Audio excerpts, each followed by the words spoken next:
Hello, ladies and gentlemen, and being a producer of Wrestle Massacre as well as Inside Movies Galore, I am David Streggy, and welcome to Delusions of Grandeur.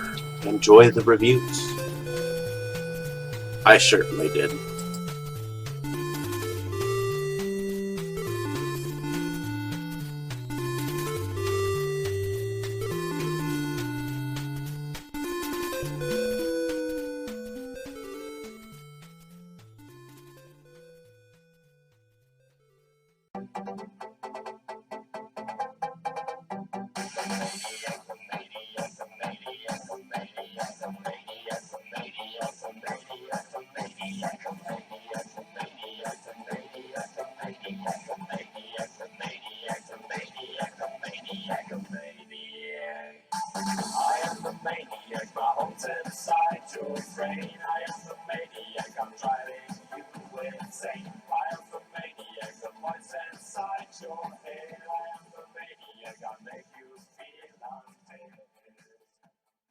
Okay, Dave, that's it. Screw you and your college flunkies.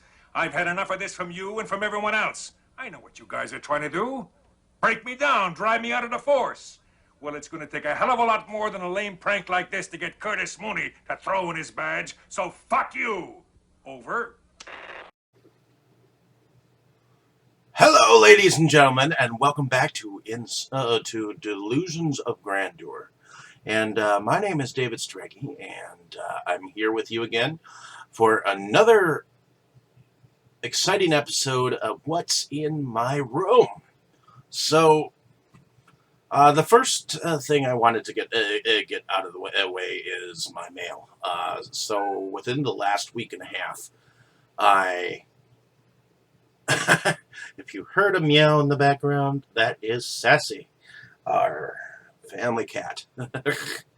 In any case, so we have from Jan Chaos, and I know that's not his real name, but he's a French-Canadian who lives in Canada, and he does extreme gore films, and he distributes extreme gore films, and I ended up getting number 27 out of 30 of this particular limited edition copy of two gore short films called Hitler is Back from the Grave and Scrote Magnet. So there's the front, and then let's take a look at the back here. Sun's shining on so don't know if you can see that. So, in any case, on the back here it says, two extreme gore short films out of the putrid filth of Switzerland. A big fuck off and die right in your face to tell all the politically correct worshippers, including the bonus score short film Scrote Magnet. So, again, this is a DIY, D.I. .y. Productions, and yeah, so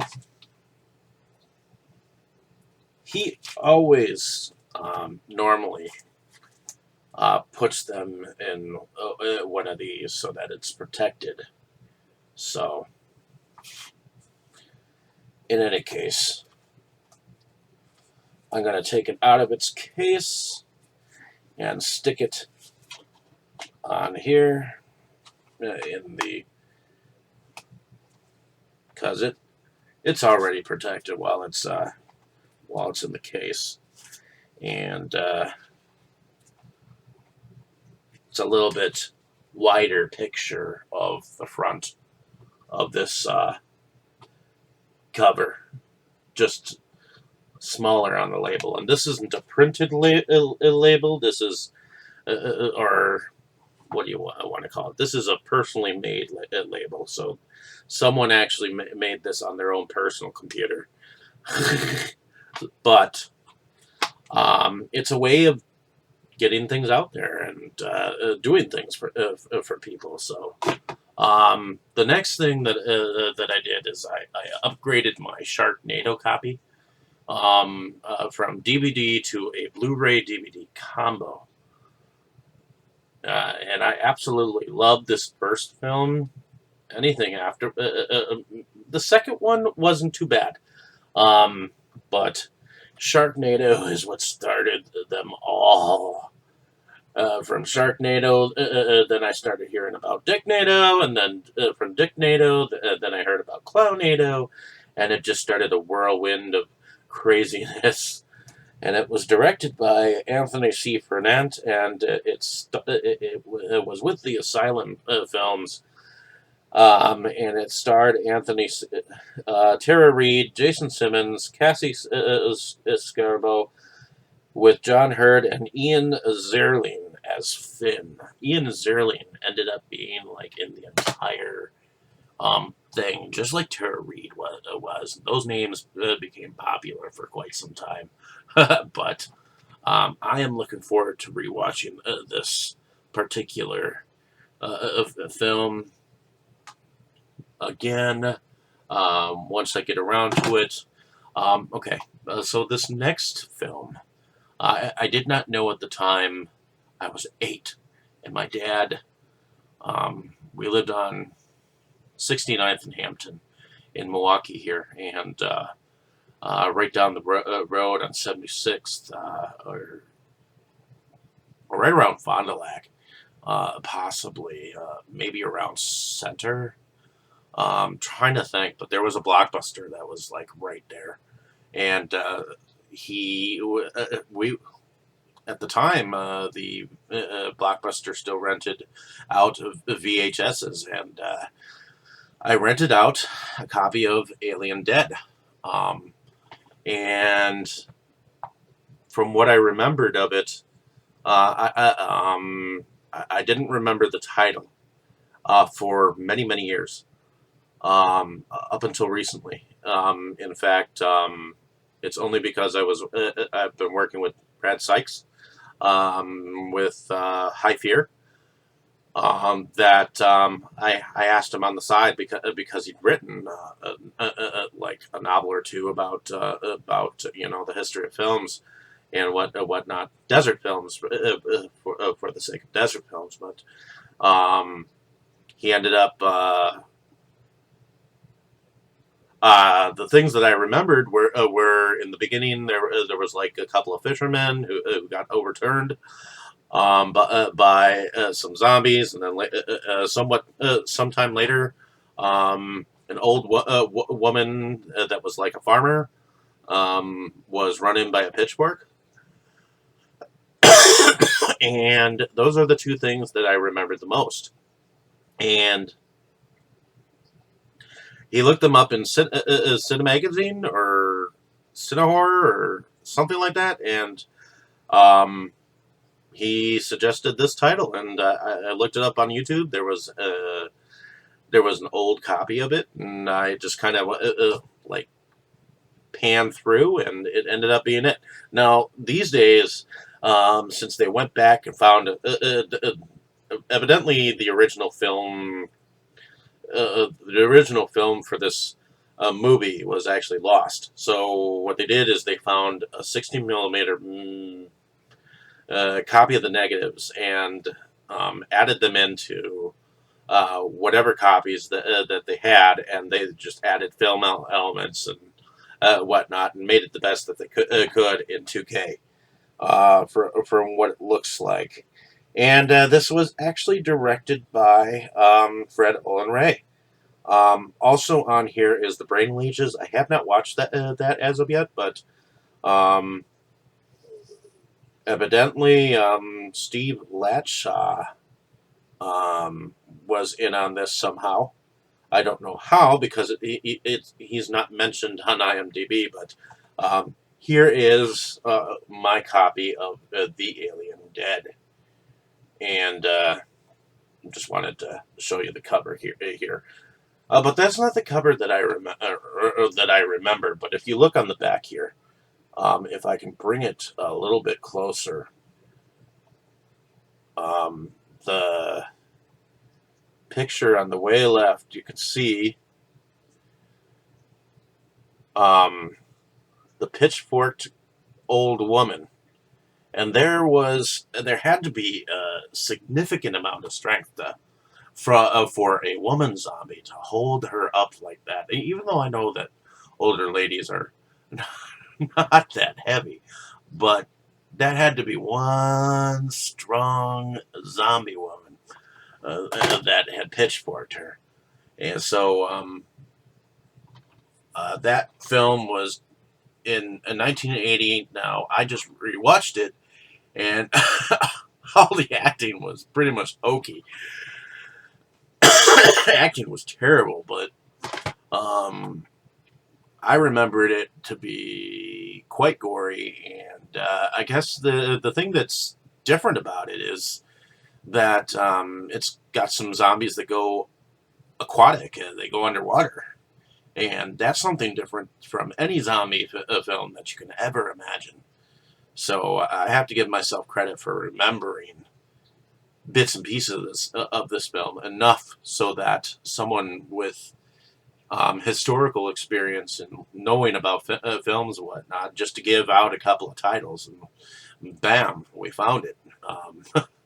But in any case, then Walmart, I went and picked up these two films. Let's see. The first film, and we watched this. Um, I heard about this movie, and it was directed by Danishka Esterhazy, and it's called The Banana Splits Movie. Tra la la terror. And the film stars Danny Kine, Steve Lund, Selena Martin, Finlay Wojtek, his song, Sarah Canning, Romeo Career, and Maria Nash. And story is about a young boy who evidently loves this like longest running like animatronic show, and so his mom for his birthday um, gets him tickets for the whole family to go and see this like entire adventure. Except that same day, the network tells them, the asshole network dude tells them that their show has been canceled, and he's got other ideas for the network, which um, the guy who runs the animatronic machines behind has other plans, and has put in motion to uh, to take down the factions that are that are stopping the show from happening, as the show must go on. And he's quite loony himself, so there are some very gory parts in this film, and I like how these animatronic things are in fact like these gigantic robots, and they're not just something to be laughed at. I mean, in a way, it kind of reminds me of like a Nickelodeon kind of a show, um, you know. But in any case, moving on to one of my favorite UK directors. Although this one, when I watched it just yesterday, I believe it's directed by Andrew Jones, um, from the UK, and it's called The Manson Family Massacre. And I believe it was originally called The House on Cielo Drive, um, but the U.S. version, it calls it The Manson Family Massacre, and he runs independent moving pictures, works with Idea Factory, and I think his production company is North Bank Productions. This was put out by, I believe this was put out by Phase 4. Is that 4 Media? 4 Digital Media? I think that's what it says. Independent Movie Pictures, and House on Cielo Drive. Yeah, so approximately about 80 minutes. Evidently, the film is about a female musician who ends up like moving into the Sharon Tate house, and she wants to get the Manson experience, and so she um, ends up trying to figure out. Evidently, there were some Manson tapes that were left inside the attic at one point in time, and she found out some of what was on the crap, and she started dreaming and running into several people who were like of the paranormal. There was a weird lady who did tarot cards and um, just had some wicked imagery and was just all over the place, which was different. And Lee Bain ended up playing. So what it seems like it did is it actually went a little bit down some of the chronology of what happened before the killings of Sharon Tate and family and friends. Um, but it didn't go down it to the extent that it probably should have. It actually relied on photography, um, some situations that happened. I mean, I remember that one of the reasons uh, one of the reasons why Tex was picked up or Charles Manson was actually arrested is because they did let one of those characters go, and so on and so forth. So, um, but yeah, it was interesting. My perspective on it was not as positive as I would probably have enjoyed from Andrew Jones. I think he was on a set time schedule to finish this film, so I feel like the film was rushed.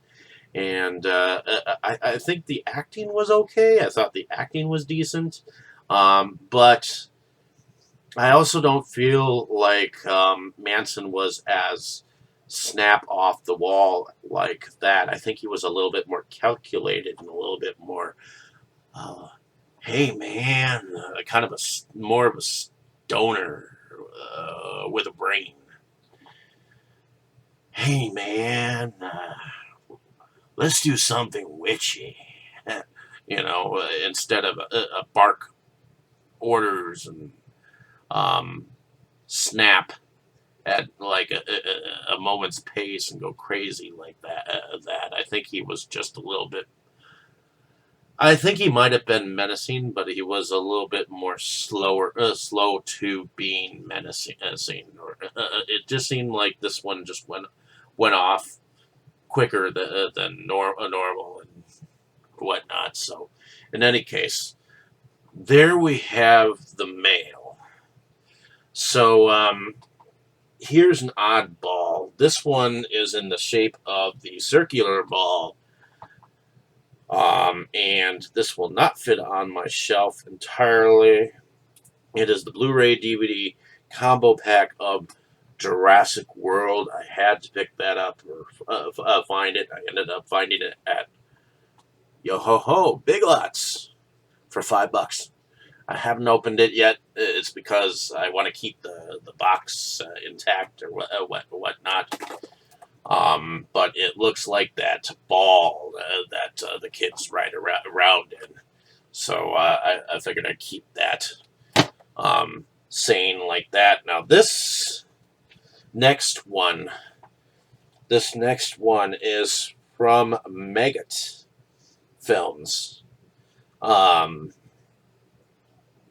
Megat Films has like several films that I have not, as of yet, bought yet, and This says, "I never left the White Room," akin to smashing your teeth into the coffee table for 90 minutes. That's what it says on the front. So let me show you the cover here. Just gonna go up real, come up real close,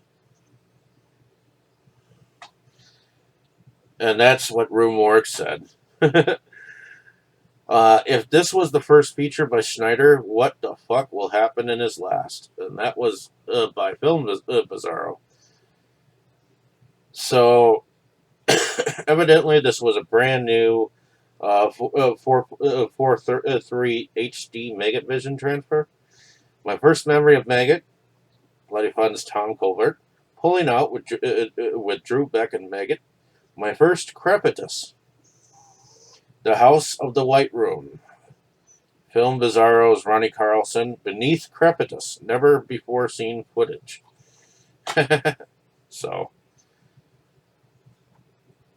apparently, this has a uh,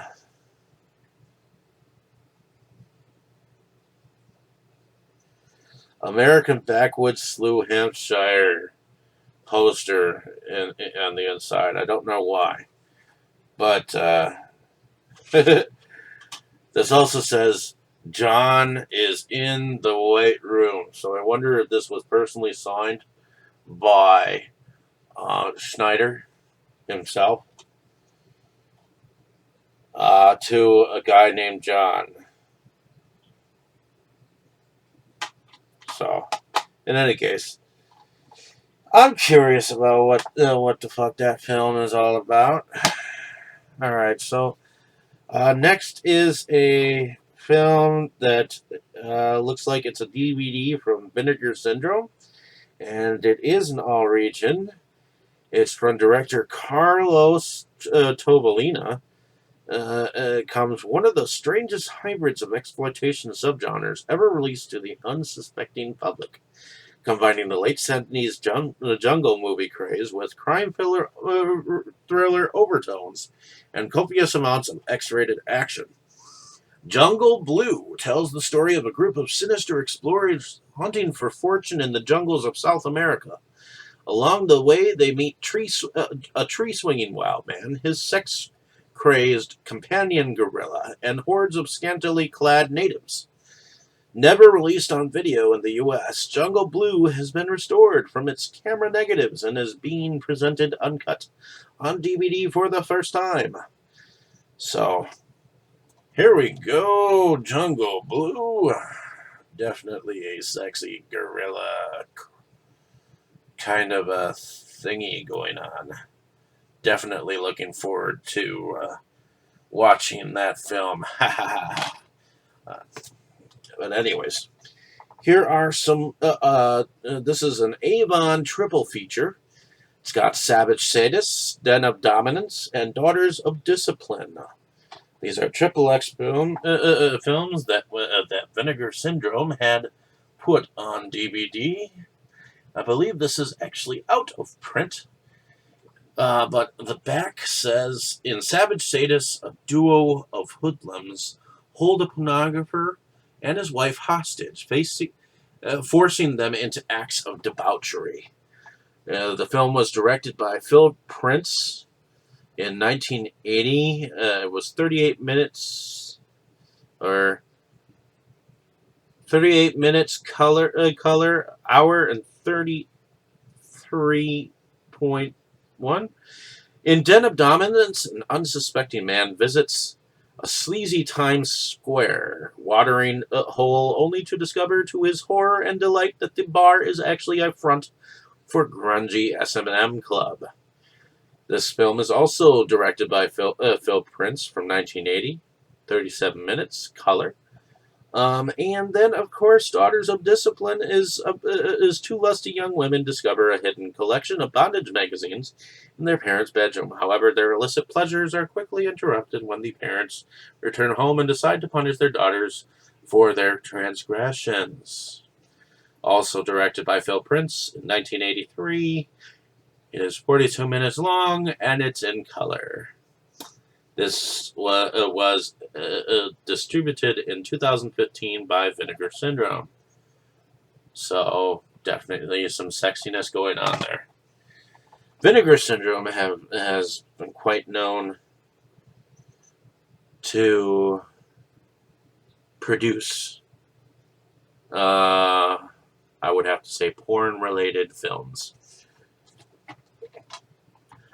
So this is an how to print volume 3 set. This is a 6-pack volume 3.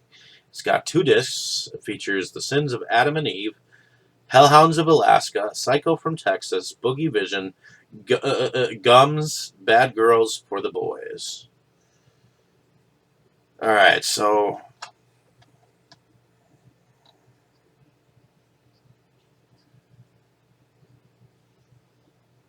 I don't know if you can see some of those movie posters on the front there. But more bang for your buck. 6 movies and an all-night marathon. First, we have Mexican Beefcake George Rivero boogieing down with Candy Wilson in the Garden of Eden and the Sin of Adam and Eve. Then spin with another jungle adventure with Beefcake Doug McClure in Hellhounds of Alaska. Then Black Angels John King III plays Wheeler, a psycho from Texas who attacked in Linnea Quigley. Tune in for nutty TV madness with Burning Watermelon and Nude Rainbow Smith on a bike in Boogie Vision. Brother Theodore, Zach Norman, and Arbola battle a nasty mermaid in Gums. And last but not least, a lost movie, Bad Girls for the Boys, made by William McKeha CJ. 6 duds in one big set. Surely you must like one of them. Oh. So, definitely going to check that out. So, this is the bootleg edition, the official bootleg edition of a film by a friend from Moron Productions. His name is Michael Butt. And it stars Chelsea Lawrence, Charles Guerin, Daryl Davey, Thomas Gardner III, Logan Arneson, Tom Hoffmeister, Crystal Lynn Oldenburg, Joel Thingvall, Obadiah Boone, and Norman Gale as the man. Thank you for making me have a ton of hope for my film company. And I also put together the IMDb page for all of his films so far. So he is actually a filmmaker from Wisconsin, Mr. Butt is.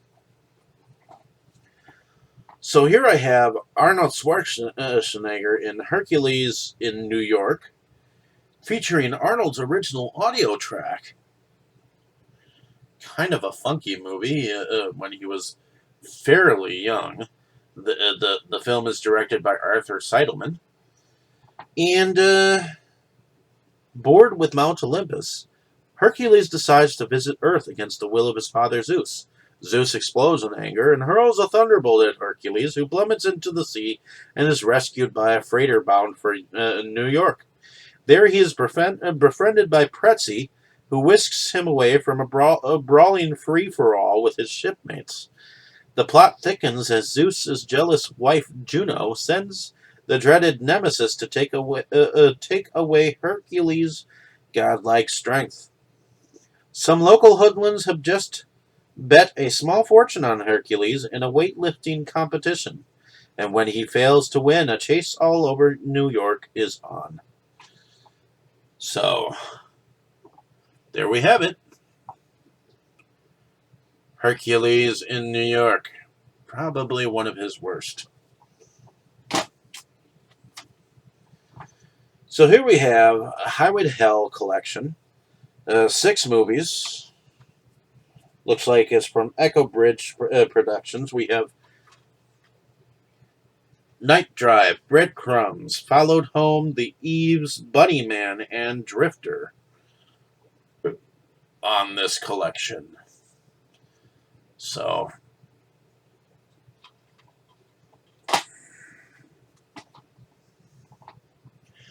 this says Grindhouse Gut Muncher, The Devil.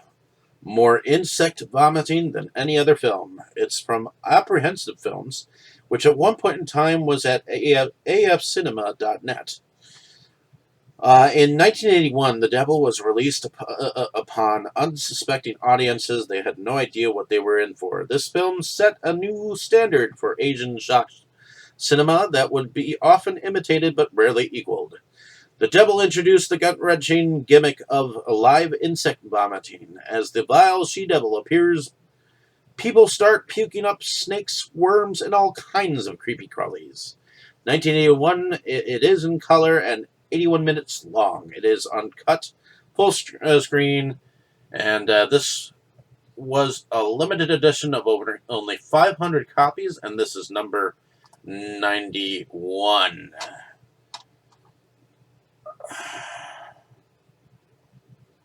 Let's see if it shows it.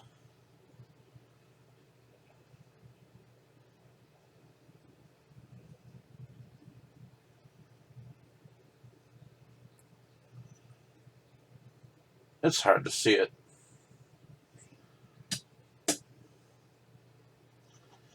But it says 091 on it. So here is another film that is by Very Fine Crap Videos, and it's called Tantrum. I do not know what it is about, but I have yet to learn what it is. And this says 191, but it says number 3 on here. So I believe this is his third film. And oh, I guess this must be a special edition of some sort, because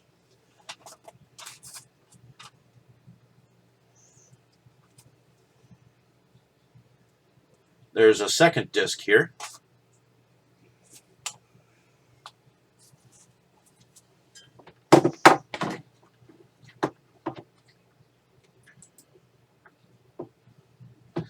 A second disc here, if you can see. And it says Tantrum on it. Tantrum up at the top there, if you can see it. And then here is, this looks like a drawing of some sort, or, yeah, James Bell's Tantrum. And I believe this has a front.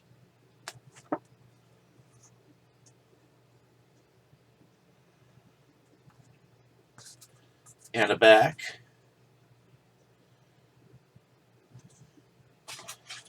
And then here are some more photos or something.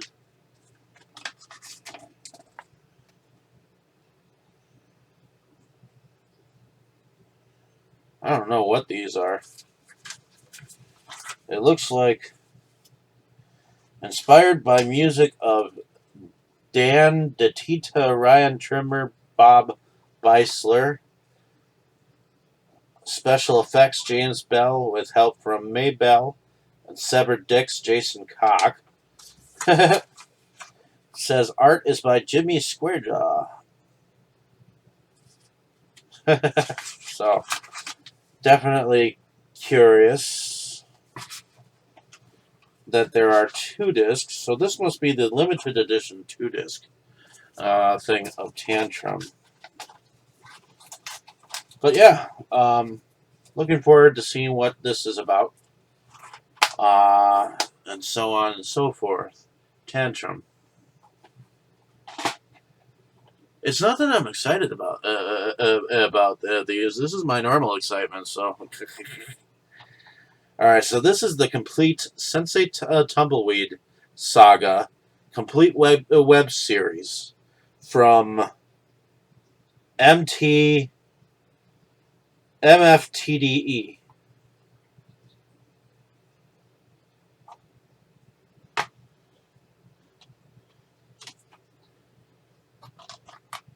Evidently, this was a web series of some sort.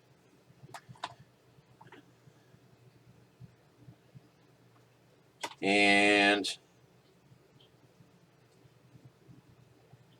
it is a Joe Hogg film.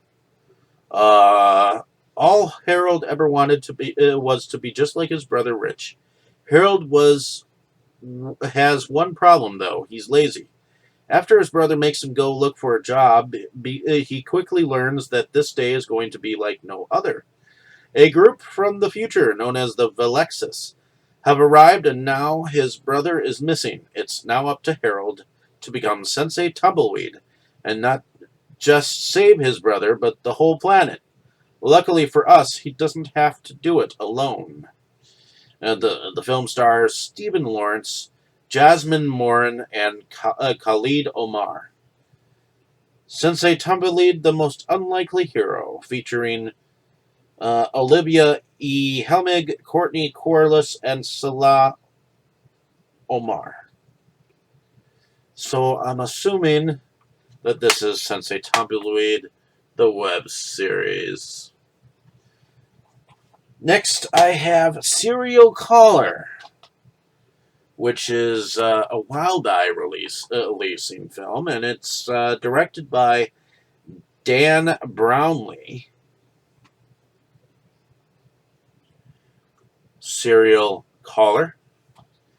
And on the back here, it says featuring an all-star Scream Queen cast, including Susie Loren, Lorraine, Debbie Rashan, and more. A group of beautiful internet models are trapped inside their broadcast uh, studio and are hunted down by who they think is a mentally unstable fan. They insulted living on the air. Now the girls must join together to escape and face their murderous stalker or be picked off one by one. Beauty may not only be skin deep, but revenge cuts to the bone. He'll wring your neck, is the tagline. So, brought to us by Brand B Corporation. And like it said, Debbie Rashan, Danny Thompson, Susie Lorraine, Lucinda Rhodes, Stuart Brennan, and Christopher Rithen. That's kind of what this film is about. So, in any case, there we have it. 911 can't help you now. All right, so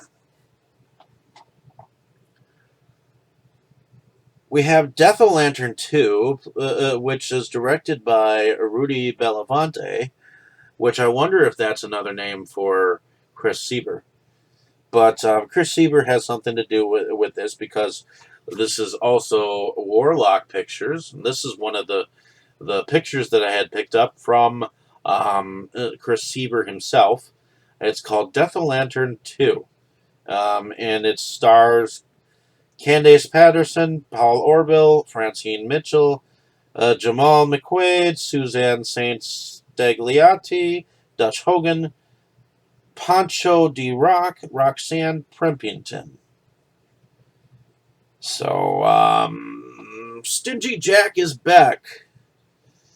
27 years after the original Death o' Lantern, the sequel was made by the same team and shot on wonderful state-of-the-art 1998 mini DV. This thing looks and sounds a few notches better than if it were shot on VHS.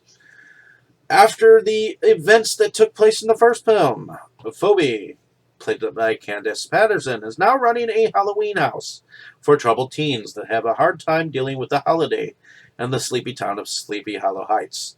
A bloody past.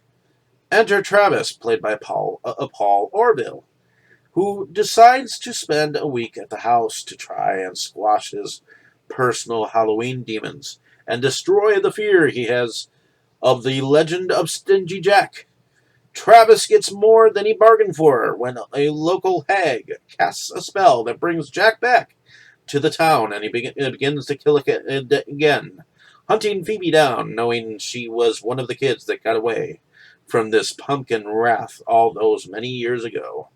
So many action-packed surprises await you in this mind-boggling, over-the-top, serious, and brutal gore fest. Jack is back, and this time he's going to fuck your face, and with his blade, bitch. Filmed in 2013 in color, it is 70 minutes long. So, yep, there we have it. Death O' Lantern 2. So, here we have some of the 3, 5, 6, 7, 4. Alright, so.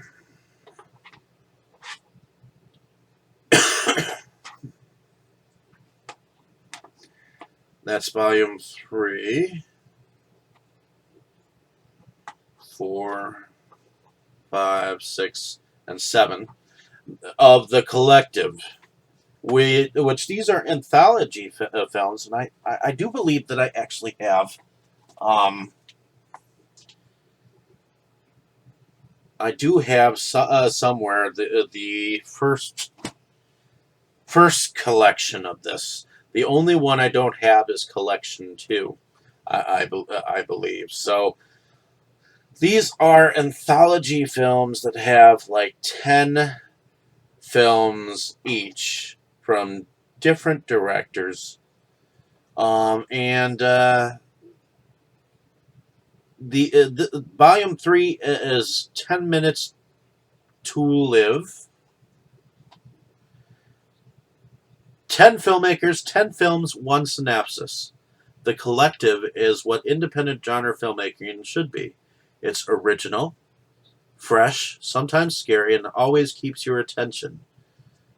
Jude Felton, The Lair of Filth, evidently said that.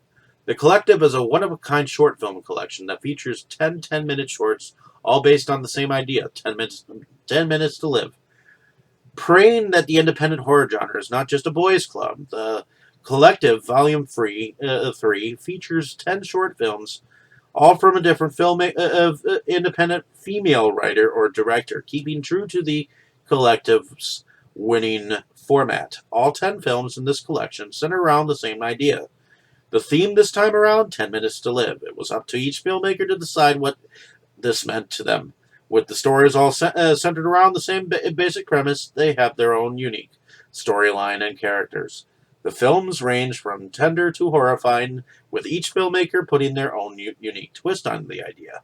With the Collective Volume 3, the ladies have most definitely shown they are a force to be reckoned with. Filmmakers included are Karmic Courage Productions, Toe Tag, Pants Cannon Media, Spiral Filmmakers, One Step at a Time Productions, Chana Mabel Pictures, Death Hug Films, Silence in the Dead of Light Productions, Mysterious Mansion Productions, and Jab Pictures. And Jab Pictures is exactly the precisely the um, company that put these collections out. Then on 4, it's Emotions. The Collective returns with Volume 4 and an all-new roster, dying to tell you that is dying to tell you the tale. In the 4th installment, each explores, dissects, and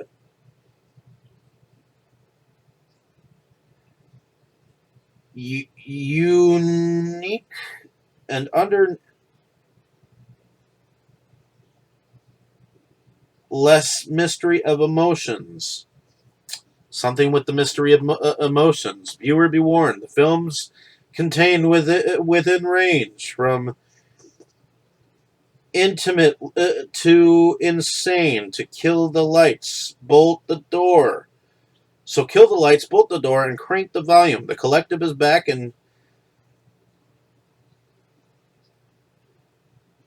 when you least expect it, will go for your throat. So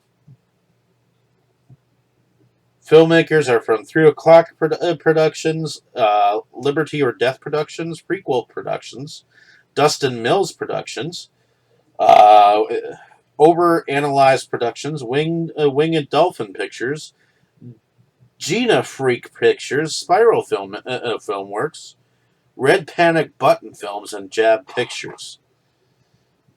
So this one is number 5, and this one says the undead have taken over. The one-of-a-kind short film collection is back, and this time the undead have taken over, featuring 10 short films from some of the hottest up-and-coming filmmakers in the indie scene.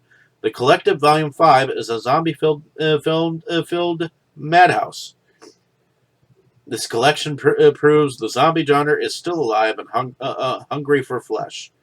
The filmmakers featured are Graphic 13 Films, Overanalyzed Productions, Arsonist Pictures, Cop Films, Liberty or Death Productions, Quattro Venturi Scott Productions, Silence is the Dead of Light, and Jab Pictures. So there we have it. The undead have taken over. The undead collection. This time it's personal. The one-of-a-kind short film collection is back, and this time our filmmakers go deep inside themselves to show us what scares the scarers. They have each brought fear to the big screen in the form of monsters, ghosts, and psychos. But in this edition, the award-winning series, they show us everyday life can be just as scary. 10 filmmakers, 10 short films with the subject of unlimited fear.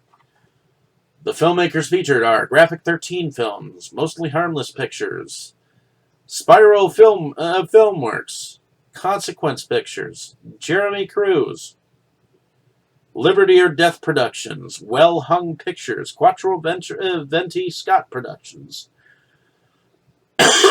Jarrett First, and Jab Pictures. So there we have it, Volume 6. Next, we have Volume 7, the award-winning short film collection featuring 10-minute short films, all centered around the same item, is back through the stories and characters are different. Each film is centered around a key. Welcome to the collective. The filmmakers featured are Mostly Harmless Pictures, Jab Pictures, Quattro Venturi Scott Productions, John Eric Ballinger, Liberty or Death Productions, Death Hug Films, Spiral Filmworks, Silence is the Dead of Light, Clayton Dean, and 3 O'Clock Productions. Like I said, it's all centered around a key. So those are volumes 3, 4, 5, 6, and 7 of The Collective, all distributed by Jab Pictures, but working with independent filmmakers from around the world. So thank you for listening. I think that's all for this video, and have a great day, evening, and morning wherever you are. I will definitely have some more cool stuff to entertain you with and show you. Hopefully you have seen a fair amount of these features, or if you have not, definitely try to find a copy of these for yourself. So thank you so much for stopping on my page. Have a great day. I'll have some great stuff for you in the next video. You were good, kid, real good. But as long as I'm around, you'll always be second best, see?